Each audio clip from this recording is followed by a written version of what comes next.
തോരനുണ്ട്, കപ്പയുണ്ട്, സാമ്പാറുണ്ട്, മീൻകറിയുണ്ട്, പപ്പടമുണ്ട്. അതും കൂട്ടി നമുക്കൊന്ന് കഴിച്ചു നോക്കാവേ. എനിക്ക് മീൻ ഇഷ്ടമില്ല, ഞാൻ മീൻ കഴിക്കുന്നില്ല കേട്ടോ. അപ്പം നമ്മൾ ഫസ്റ്റ് പപ്പടം പൊട്ടിച്ച് പിച്ചത് നമുക്ക് അവിടെ വെക്കാം. അപ്പം എനിക്ക് ഇത് കൊള്ളാം.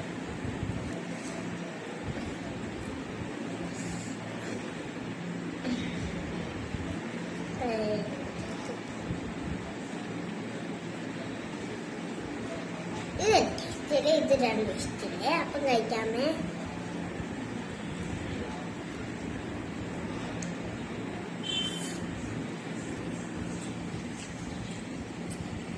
എനിക്ക് കൊള്ളത്തില്ല, നല്ല ടേസ്റ്റാണ്.